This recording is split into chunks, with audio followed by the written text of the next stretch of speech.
Alright, what's good, y'all boys, man? It's the day after the draft, day one. How are we feeling about the pick? We had a chance to sleep on it. Are we happy about the pick? Are we still, about the pick? Or do we straight up not like it? Leave it down below in the comment section. It's your boy Juan Gotti here. So without further ado, let's get straight into today's video. But before we do, make sure you guys go down below, leave a like on this video, subscribe if you're new, turn on post notifications so you get notified when I upload a video about the NFL, or in this case, our Washington Commanders. We're on the road to 4,000 subscribers. We're ever so close. So hit that subscribe button again if you haven't already. And I want to give a quick shout out to everyone that was in the stream with me and my man Pedro Schmidt yesterday, live streaming the entire first round of the NFL draft, man. It was really, really fun. A lot of highs and lows moments for our Washington Commanders because we thought we had a selection at 11. Then we traded back. And then everyone we thought was still on the board eventually perished and went to their other team.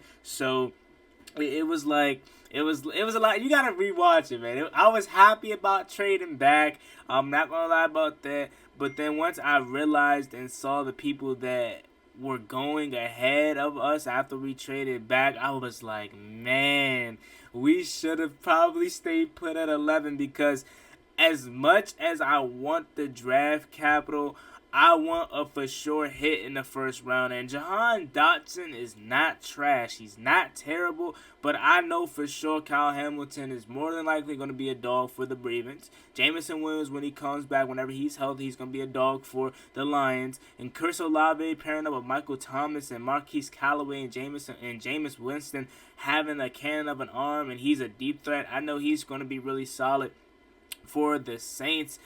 Garrett Wilson won a pick before us. So it was like everything was there for us for the taking at 11. And we decided to trade back. And again, I wasn't mad at the decision to trade back. But again, once we started to see the players that were at 11 go off the board, it's like, man, we were just in a prime position to get them, and we decided to trade back. But again, you can't have the best of both worlds. I'm not going to cry over spilled milk. It is what it is at this point. Jahan Dotson is that wide receiver 2 next to Terry McLaurin. So you may be asking, what are we going to be doing in today's video on? So in today's video, we're going to be doing a reaction to a film breakdown that for the blog he did on Jahan Dotson. I'm going to get my honest opinion on what he has to say about Jahan Dotson. And we're just going to be watching the film. I tried to get the audio so you guys could hear it, but his audio for this specific video is really, really low. So you guys may not be able to hear it. But we're definitely going to react to this, and then we're going to look at some of his highlights and high moments as a Penn State receiver, because he was one of the best Penn State receivers as of recent time. A lot of people say they compare him to Terry McLaurin as far as not having a quarterback, and you guys are going to see a lot of passes being underthrown for this guy when he is wide open. So without further ado, let's get into this reaction of Jahan Dotson. Penn State wide receiver Jahan Dotson is an explosive, reliable playmaker blessed with the sixth sense to get open. He's also the poster child for what patience can do.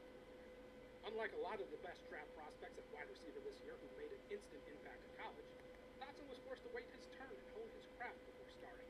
So in 2018, Jahan Dotson, 13 receptions, 203 yards, no touchdowns. 2019, 27 receptions, 488 yards. In 2020 and 2021 is where he really exploded. Or this catch and run versus Minnesota that set the Nittany Lions up first and goal for a chance to win late in the fourth quarter.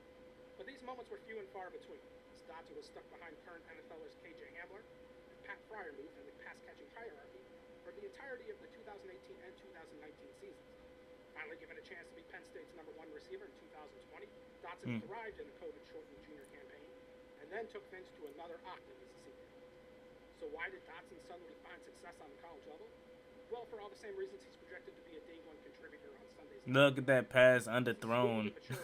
Carson Wentz isn't going to do that. I'll let you know that now. He's got top end 4.4 speed, capable of stretching. Breakaway speed versus the Terps. Dotson has a unique Touchdown. to switch gears mid-route. For example, we got Dotson split wide here. So at the top of the screen, Jahan Dotson. 10 yards into the route, Dotson flips tempo and absolutely. He has a step on the corner, and look at the quarterback overthrowing him. By the time the ball gets there, he's got about 2 full yards of separation. Please ignore the terrible pass. So he's wide open, and the quarterback misses him. So again, we know he can create separation. He's small though, so the big question is he gonna be able to get off press coverage? As you see, he's gonna be getting a screen right here. And we're gonna be seeing a lot of that. He's taking a wildcat direct snap for the touchdown. We're gonna be seeing a lot of screens for Jahan Dotson. So as we know, look at that one hand grab, man. They have talked about him having the best hands in the draft, and look at that, being able to catch, get his feet down, and reach for the pylon. If you thought we ran a hell of a screens last year, man, you guys know how much we love screens. Adding Jahan Dotson means we're only going to run them that much more. As you see him catching a ball with a lot of cornerback draped all over him. Pump fake throwing down the field wide open Jahan Dotson, and that ball was underthrown too. He couldn't hit him in stride. He had to stop to catch that ball. So that is what a lot of people were saying about his quarterback play at Penn State. It was terrible. Which, as people want to compare him to Terry, as far as that aspect of not having a good quarterback, there you go. So you see him. Shoulders facing forward, only to re-accelerate and continue running the slant. With a minimal runway, Dotson has created 2 full yards of. So he takes a snap, and you see him fighting against the cornerback, and he eventually gets off and makes the reception. Double move, catch, first down. 1 year later, Michigan 2021.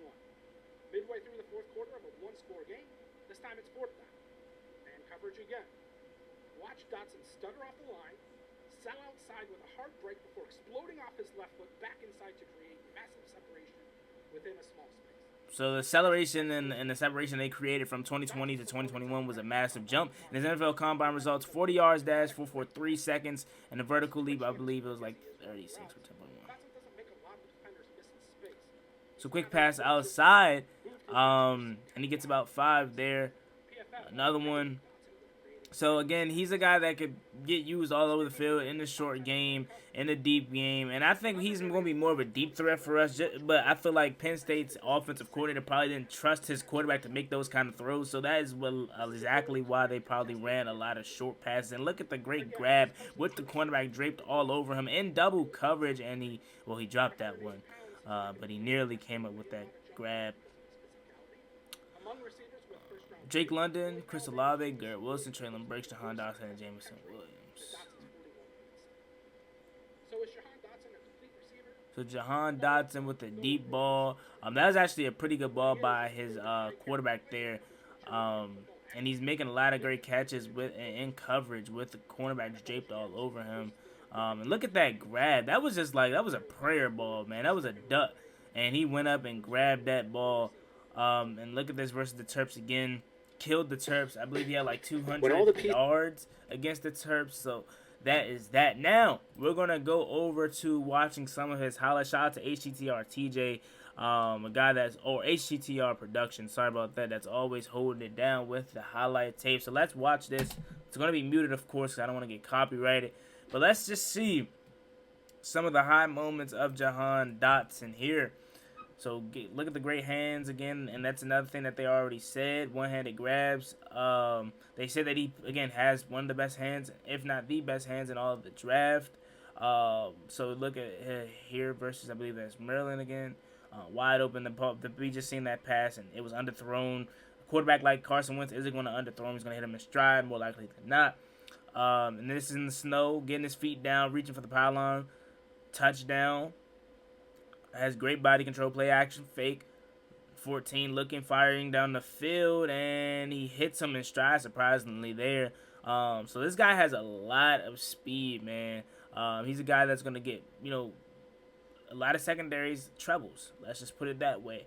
Especially with having Terry McLaurin alongside him, Curtis Samuel, Downey Brown. We have speed for days. We have a track team. One-hand grab again. Guy has phenomenal hands, man.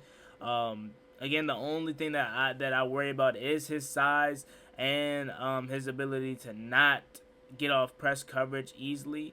But again, it's no problem when he's able to create separation like that. I mean, you guys saw it in the Michigan game. When he's that quick, if you can't touch him, then he's gone. But if you get your hands on him, then he could create some trouble for him just because of his size, which he could work on, A lot of people compare him to Steve Smith. That ball was underthrown. He had to stop for that one. But yeah, a lot of people compare him to Steve Smith. I don't think he's as physical as Steve Smith, but he could work on his physicality as he gets used to the NFL game. As he get hits in stride there. That is the reaction and film breakdown of Jahan Dotson, man. So again, it's going to grow on me eventually. It hasn't started yet, but I have no choice but to root for the guy now because he's on my favorite team, right? So of course I'm going to root for this guy. So we'll see how it pans out, man. I'm not blown away by his highlight tape just because I've seen it so much from these guys that look phenomenal in college, but then come to the NFL and not be nothing. And I'm not saying that's gonna be Jahan Dotson, but again, I had to learn my lesson the hard way with getting so hyped up about these guys' college tape, man. But yeah, let me know what you guys think about this video in the comment section. How are you truly feeling about Jahan Dotson? Let me know. It's me and Boy One Guy. Like, comment, subscribe. Hello to Washington Commanders. I'm out. Peace.